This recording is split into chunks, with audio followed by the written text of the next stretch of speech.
La influencia del poder en la China. Hay motivos muy fuertes para decir que la China no va a surgir. Uno de ellos es su infraestructura.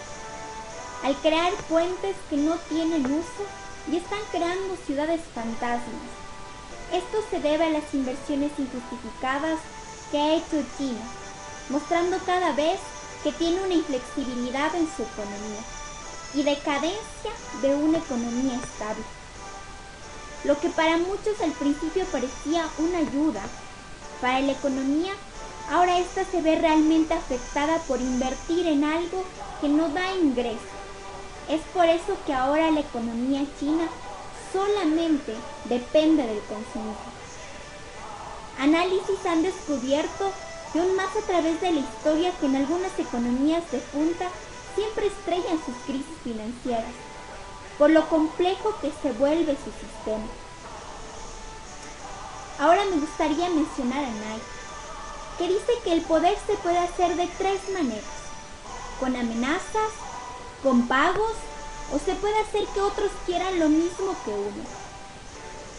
Ahora en este tiempo, ya no se trata de cuál ejército gana, sino qué historia es la que gana. La filosofía china se basa en que la única manera de destruir la distribución caótica del poder, como se ha venido haciendo en muchos países, es la cooperación o el trabajo conjunto, mejor interpretado en una ecuación que es realmente impresionante, que es el poder blando más el poder duro, que esto da igual a un poder inteligente, que es lo que todos nos gustaría tener. Es por eso que China consiguió establecer un modelo económico de inversión, ahorro y exportaciones baratas, que todavía dura hasta nuestros días.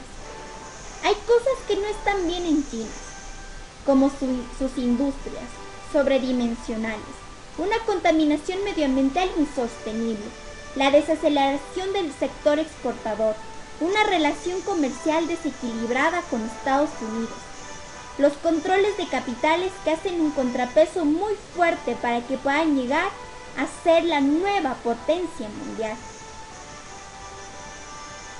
Por otro lado, quisiera mencionar lo que Ferguson dice, que en el año 1500 el chino promedio era más rico que el estadounidense y ganaba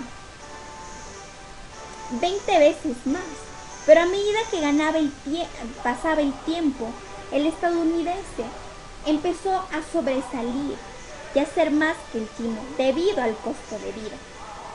Esto se debe a que ellos tienen leyes y reglas inventadas por la razón que de una u otra manera les llevaron a convertirse en lo que ahora son una potencia mundial. China parece que ha estado largo tiempo inmóvil y probablemente hace mucho que adquirió una gran cantidad de riquezas, algo consistente con la naturaleza de sus leyes e instituciones. Ahora me gustaría mencionar uno de los argumentos más fuertes del resurgimiento de la China, que es 1. La competencia, 2. La revolución científica, 3. Derechos de propiedad, 4. Medicina moderna, 5. Sociedad de consumo y 6. Ética de trabajo. La revolución científica, la más importante, fue que mediante el método experimental le dio el control al hombre.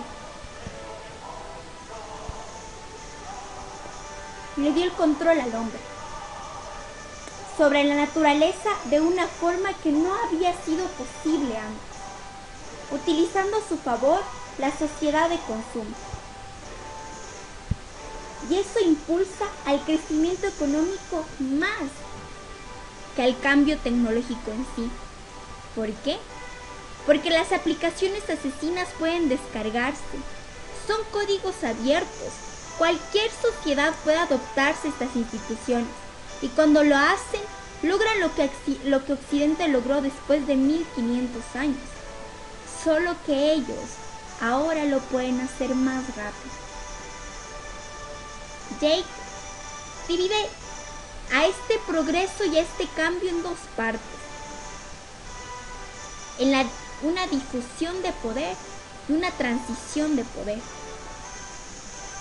Por otro lado, menciona que primero es el país más grande en desarrollo con 1.3 millones de habitantes, ya que nunca antes se vio que la economía más grande esté en un país en desarrollo como es China y no esté en un país desarrollado. Paradigmas y esquemas que realmente están cambiando.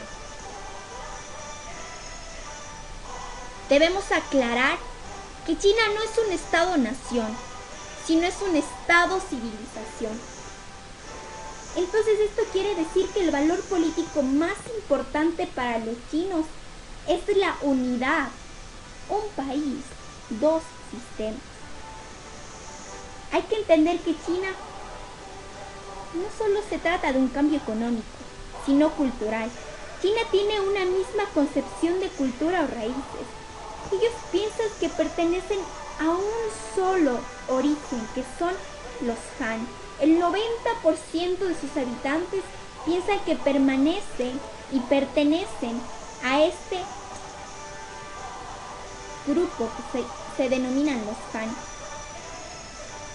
que ellos hacen de que tengan y se alimenten con una identidad cultural, lo que los hace diferentes y fuertes. Ya más de eso se vuelven los representantes, los portadores y los guardianes de la civilización china. Pero lamentablemente hay un gran problema.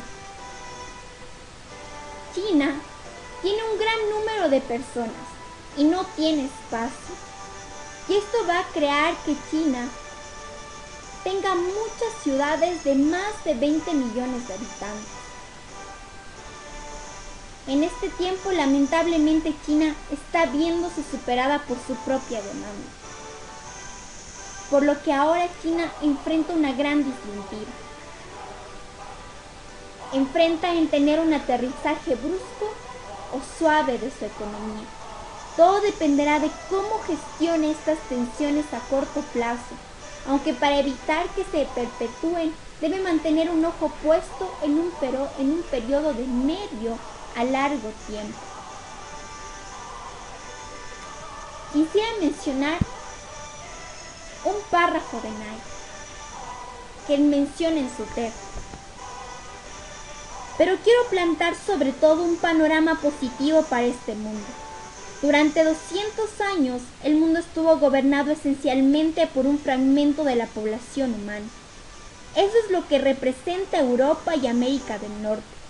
La llegada de países como China e India, entre ambas el 38% de la población mundial, y otros países como Indonesia, Brasil y Chile, representa el acto más importante de democratización de los últimos 200 años. Civilizaciones y culturas que habían sido ignoradas, que no tenían voz, que no fueron escuchadas, de las que no se hablaba, van a tener un tipo diferente de representación en el mundo. Como humanistas debemos sin duda recibir bien esta transformación y vamos a tener que aprender sobre estas civilizaciones. ¿Tiene la China el potencial de convertirse en un nuevo centro? ¿O caerá por su propio peso? Creo que la China tiene todas las cartas sobre la mesa.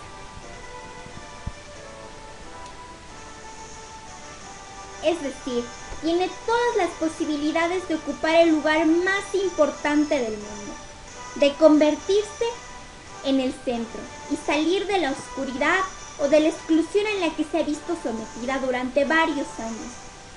Sin embargo, hay diferentes factores que no se manejan bien en este proceso, como la inestabilidad de su economía. Creo que estamos en un tiempo en donde este progreso nos quiere sorprender y envolvernos en la nueva potencia mundial. Pero si entramos realmente a un análisis profundo de su economía, podemos encontrarnos con mucha inestabilidad. cosas que no se están manejando bien, como la liquidez de su dinero y el vivir del consumismo, que es lo que ahora predomina. Creo que China debe buscar un equilibrio en su economía y no dejarse llevar por el poder, que a lo largo trae consecuencias muy fuertes, no solo en la estabilidad del país, sino de todos aquellos quienes lo conforman. Queremos partir esquemas, romper paradigmas.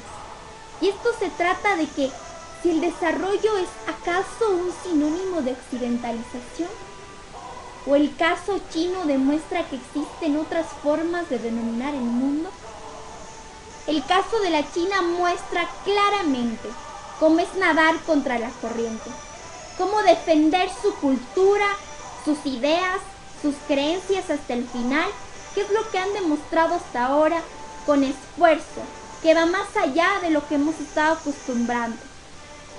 Creo que son un vivo ejemplo de que el ser humano es el milagro más perfecto de la Tierra, no solo por su capacidad de innovar y crear, sino su inteligencia y su sensibilidad, y el saber que ante toda circunstancia, como dice Mahatma Gandhi, un esfuerzo total realmente es una victoria completa.